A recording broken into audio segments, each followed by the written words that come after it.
In today's video I want to tell you about Raphael Lemkin, the person who coined the word genocide.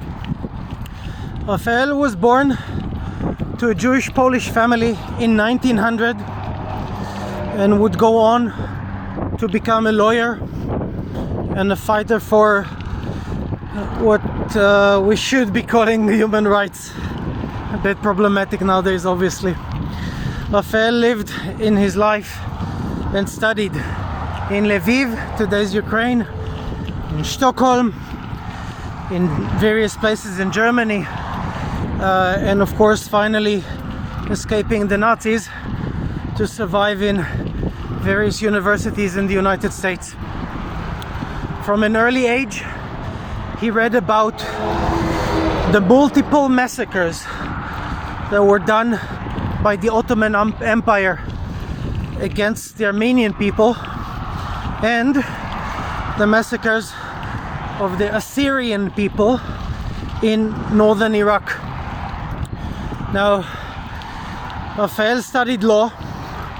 He became a polyglot who could read and write in 9 languages and could speak 14 languages. Imagine that.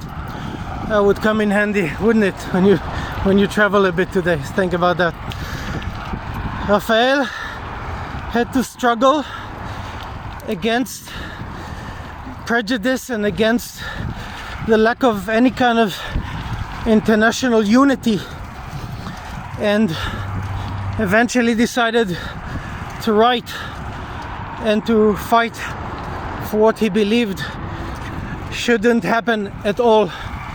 And he did that because he started seeing his own people, his own family, being persecuted by the Nazis in what is often called the years of preparation or the years of persecution, early 1930s all the way to the beginning of the Holocaust, or to the beginning of the so-called final solution to the Jewish question. Sadly and tragically, although Raphael himself survived, he eventually lost more than 49 members of his family to the Nazis in the Holocaust. It is estimated or believed today that Raphael in the United States, probably around 1943, 1944, coined the word genocide, made of one word in Greek meaning genos, which means clan, tribe, group, ethnicity, or stock, and the second word side or side in Latin, which means killing. Over the years, Raphael himself gave the word genocide more than one definition in his articles and his books that he published.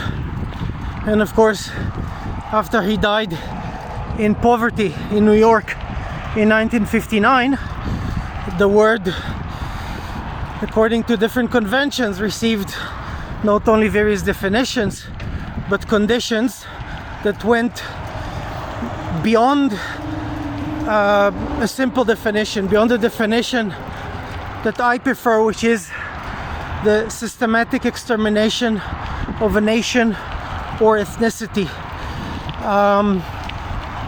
in a large scale.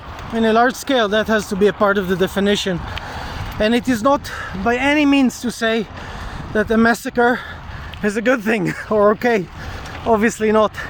It is not that anyone believes that war is something fun or good. And when people die at war, and many people pay the price, it is not good at all and should be prevented, of course. However, we do define those things in a different way because of the nature of what Raphael described as something that should never ever happen in the human race. Of course, unfortunately, we know that not only the Armenian genocide that Raphael spoke about has not yet been defined as one, we also know that Raphael spoke about the Holodomor, the mass starvation of millions of Ukrainians by Soviet Russia. And if Raphael would have been alive, it can be assumed that he would say something about the genocide in Cambodia and the genocide in Rwanda. Nevertheless, his heritage remains. Sadly, many people use and abuse this word today.